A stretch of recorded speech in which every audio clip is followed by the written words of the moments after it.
Welcome to Health 2660. Here we don't just talk about health, we tell the stories that heal. Now please listen to the story. The first time I saw them, I was convinced my world was ending. Not in a dramatic, global cataclysm sort of way, but in a quiet, deeply personal one. It was a Tuesday afternoon, I remember, because Tuesdays were always a little slower, a little more peaceful in our house. My daughter Lily was at her ballet class, and my husband David was at work, leaving me alone, with the gentle hum of the refrigerator and the rhythmic ticking of the grandfather clock in the hallway.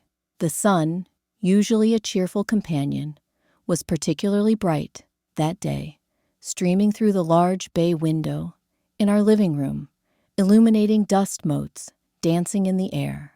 It was then, while idly watching these tiny particles, that I noticed something else. Something far more disconcerting. Translucent threads, like miniature ghostly worms, drifted across my field of vision. They weren't fixed, like spots on a window, but moved with my gaze, darting away, when I tried to focus on them directly. Initially, I dismissed them as dust, a trick of the light. I blinked, rubbed my eyes, even went as far as to clean the window, convinced that the source of the disturbance lay outside. But they persisted. The more I looked, the more I saw. It wasn't just a few fleeting lines. It was a whole microscopic ecosystem floating within my eye. Some were thread-like, others were small dots, and still others were amorphous blobs, all swimming in a perpetual silent dance. A wave of unease washed over me. I'm generally not a hypochondriac, but there's something inherently unsettling about the thought of something being wrong with your eyes, those precious windows to the world. The thought of losing my sight, of being plunged into darkness, filled me with a primal fear. I tried to rationalize it. Maybe I was tired, stressed. Maybe it was a side effect of the new allergy medication I'd started taking. But the rationalizations felt flimsy, inadequate in the face of the growing dread. That evening, after Lily was tucked into bed and David was engrossed in a football game, I found myself unable to shake the image of those floating shapes. They haunted the periphery of my vision, a constant reminder of the potential catastrophe lurking within.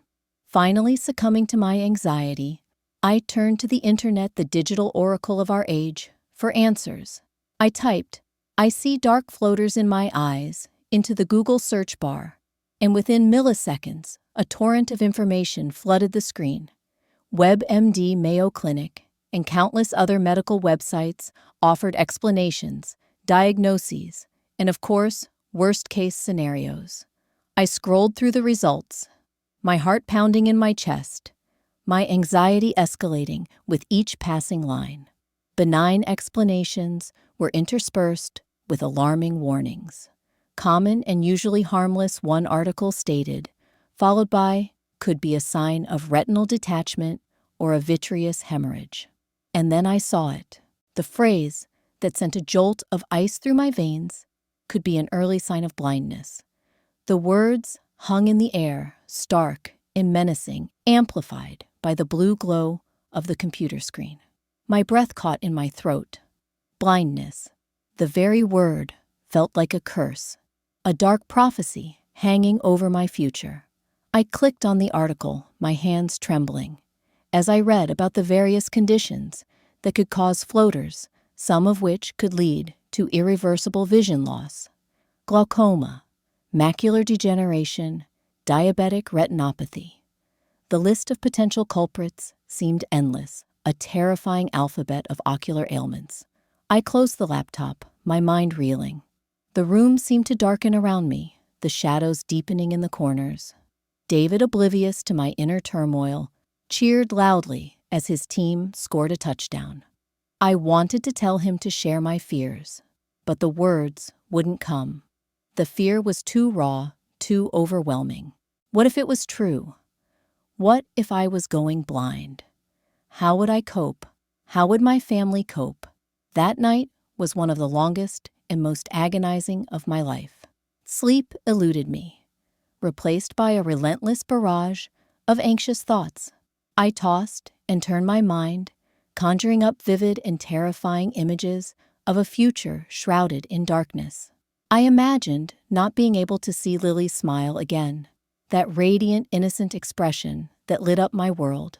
I pictured not seeing the sunlight spill through our kitchen window in the morning, the golden rays warming my face as I sipped my coffee. I wouldn't see the vibrant colors of the flowers in my garden, the fiery sunsets over the horizon, the myriad shades of green in the forest. And most of all, I wouldn't be able to see the faces of the people I loved, the faces that held my history, my memories, my very identity. The thought was unbearable. I realized, with a sudden and profound clarity, how much I had taken my sight for granted. I had always been a visual person, finding joy and inspiration in the beauty of the world around me. Now, faced with the possibility of losing that gift, I felt a deep and visceral sense of panic. It wasn't just about the practical challenges of navigating a world without sight. It was about losing a fundamental part of myself, a vital connection to the world I knew and loved. As the first rays of dawn peeked through the curtains, casting long shadows across the room, I made a decision. I couldn't live with this uncertainty, this gnawing fear. I needed to know one way or another what was happening to my eyes. I reached for my phone and booked an appointment with the first ophthalmologist I could find. The appointment was for the following morning, an eternity away, but at least it was a start. The next day crawled by. I tried to distract myself to focus on mundane tasks, but the anxiety was a constant companion, a nagging voice in the back of my mind. I found myself staring intently at everything, as if trying to memorize every detail, every color, every shape, before it was too late. I watched Lily as she played in the backyard, her blonde hair shimmering in the sunlight, her laughter echoing through the air. I studied David's face as he read the newspaper, noticing the lines around his eyes, the subtle changes that came with time. I looked at the paintings on our walls, the photographs on our shelves, the familiar objects that filled our home, each one a repository of memories, a testament to our life together. That evening, I barely touched my dinner. My appetite had vanished, replaced by a knot of apprehension in my stomach. I couldn't concentrate on the conversation, my mind preoccupied with the impending appointment. David noticed my distress and gently asked what was wrong. I hesitated, unsure how to explain the irrational fear that had consumed me. But looking into his concerned eyes, I knew I couldn't keep it to myself any longer. I told him about the floaters, about the internet search, about the terrifying possibility of blindness. As I spoke, my voice trembled and tears welled up in my eyes. David listened patiently, holding my hand, offering words of comfort and reassurance. He reminded me that the internet was often misleading, that self-diagnosis was rarely accurate, and that I was probably worrying over nothing. But his words, while comforting, couldn't completely dispel the fear.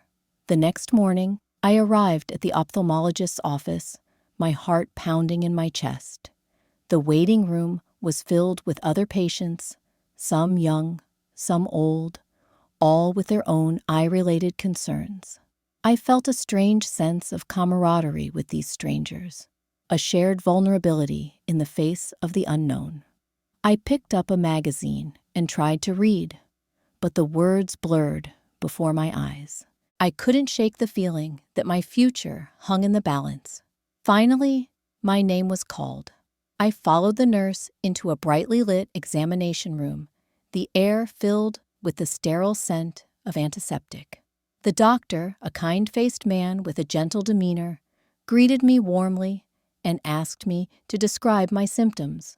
I explained about the floaters, about my internet search, about my fears of blindness. He listened attentively, nodding occasionally, his expression reassuring. After a series of tests, including a visual acuity test, a dilated eye exam, and an optical coherence tomography (OCT) scan, the doctor sat back in his chair and smiled gently. "Ah, yes," he said. "You're seeing floaters, muscae volitantes. It's a perfectly normal phenomenon, and in most cases, completely harmless." A wave of relief washed over me, so profound that I felt weak in the knees. I let out a breath I didn't realize I'd been holding. The tension that had been building for days finally dissipated, leaving me feeling lightheaded and almost giddy. "So I'm not going blind?" I asked, my voice trembling slightly. "Absolutely not," the doctor chuckled. "Floaters are very common, especially as we age. They're simply small clumps of protein or other debris that form in the vitreous humor, the gel-like substance that fills the space between the lens and the retina. As you move your eyes, these clumps cast shadows on the retina, which you perceive as floaters." He explained that in most cases, floaters are simply a cosmetic nuisance and don't require treatment. He advised me to try to ignore them, as they would likely fade over time. However, he cautioned me to be aware of any sudden increase in the number of floaters or the appearance of flashes of light, which could indicate a more serious problem, such as retinal detachment. I thanked him profusely, feeling an immense sense of gratitude and relief. As I was about to leave, he said something that stuck with me, something that changed my perspective on those little floating shapes forever. "If you ever stare at a bright blue sky and see tiny bright dots darting about," he said, "those aren't floaters. That's your bloodstream in action. You're literally seeing white blood cells pass through the capillaries in your retina." I was stunned. "You mean I can see my own blood flowing?" "Exactly," he said, smiling. "Not many people notice it. But when you do, it's like witnessing life from the inside out. It's a reminder that you're alive, that your body is working, that you're a part of this incredible, intricate system." I left the doctor's office feeling like a new person. The weight of anxiety had lifted, replaced by a sense of wonder and awe. I walked outside and looked up at the sky, which seemed brighter and bluer than ever before. I noticed the floaters, of course, but this time I didn't feel fear. Instead, I felt a strange sense of connection to them, as if they were tiny messengers, reminding me of the miracle of life. Since that day, I've made a quiet habit of watching the sky, not with fear, but with awe. Those little floaters that once scared me, now they remind me I'm alive. They remind me that I'm a part of something bigger than myself, a complex and interconnected system that is constantly working to keep me alive. What I once mistook as the beginning of the end was really just a soft reminder. I'm still here. I can still see, and I still have time to savor every moment I'm given. The fear of blindness, the initial terror that gripped me, transformed into a profound appreciation for the gift of sight, for the beauty of the world around me, and for the simple miracle of being alive. But the story doesn't quite end there. The initial relief and subsequent appreciation were just the first layers of a deeper understanding that unfolded over the following months and years. The experience with the floaters triggered a period of intense introspection, a reevaluation of my priorities, and a renewed commitment to living a more thoughtful and intentional life. Before the floaters, my life was comfortable, predictable, And if I'm honest, a little bit monotonous. I was caught up in the daily grind of work, family, and household chores, often forgetting to pause and appreciate the simple joys of existence. I was living on autopilot, going through the motions without truly engaging with the present moment. The fear of losing my sight jolted me out of that complacency. It forced me to confront my own mortality, to acknowledge the fragility of life, and to recognize the preciousness of every experience. It made me realize that time is a finite resource, and that I needed to make the most of every moment I had. One of the first things I did was to reprioritize my relationships.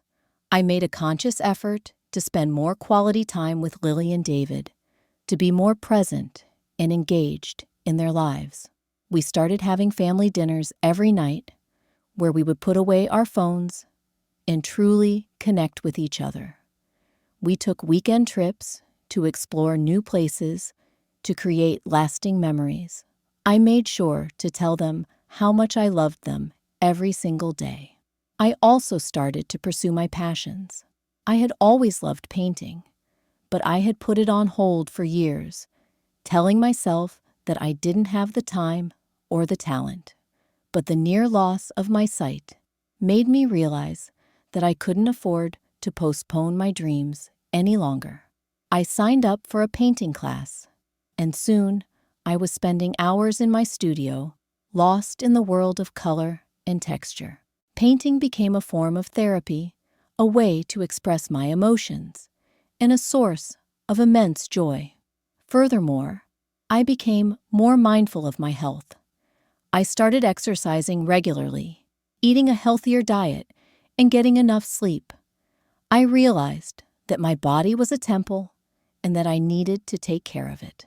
I also started practicing meditation, which helped me to calm my mind, reduce stress, and cultivate a sense of inner peace. But perhaps the most profound change was in my perspective. The experience with the floaters taught me to appreciate the beauty of the world around me. Not just the grand vistas, but also the small, everyday details that I had previously overlooked. I started to notice the way the sunlight filtered through the leaves of the trees, the intricate patterns on a butterfly's wings, the way the rain glistened on the pavement. I learned to find joy in the simple things, like a cup of coffee in the morning, a walk in the park, or a conversation with a friend. I also became more compassionate and empathetic towards others. I realized that everyone is struggling in their own way, that everyone has their own fears and anxieties. I started to be more patient and understanding, more willing to offer a helping hand or a listening ear. I discovered the power of kindness and the importance of human connection. Over time, the floaters faded into the background, becoming less noticeable, less intrusive. But the lessons I learned from them remained. They served as a constant reminder to live in the present moment, to appreciate the gift of sight, to pursue my passions, to nurture my relationships, and to be grateful for every blessing in my life. Years later, I was sitting on my porch, watching the sunset with Lily, now a young woman, and David by my side. As I looked up at the sky, I still saw the floaters, those tiny translucent shapes dancing in the light. But this time, I didn't feel fear or anxiety. I felt gratitude, peace, and a deep sense of contentment. The floaters had become a symbol of my journey, a reminder of how far I had come, and a testament to the transformative power of adversity. Lily, noticing my gaze, asked, "What are you looking at, Mom?" I smiled and said, "Just the sky, sweetheart, just the sky." And in that moment, I knew that everything was going to be all right. I had faced my fears, embraced the unknown, and emerged stronger, wiser, and more appreciative of life than ever before. The floaters, those tiny harbingers of anxiety, had ultimately led me to a place of profound peace and gratitude. They had taught me to see the world and myself in a whole new light. The light of appreciation, the light of mindfulness, and the light of unwavering hope. And as the sun dipped below the horizon, painting the sky in hues of orange, pink, and purple, I closed my eyes and whispered a silent thank you to those tiny floating reminders of life's preciousness. The story in its essence is not just about overcoming a fear of potential blindness, but about opening one's eyes to the beauty and fragility of life, prompting a deeper appreciation for every fleeting moment. This appreciation extends beyond mere observation. It catalyzes proactive changes in one's life, fostering stronger relationships, pursuing dormant passions, and cultivating a mindset of mindfulness and gratitude. Ultimately, the journey transcends the initial anxiety, transforming into a profound and enduring celebration of life's simple yet extraordinary gifts. Health 2660. Thanks you for listening. We'll see you in the next video, and until then, be kind to yourself.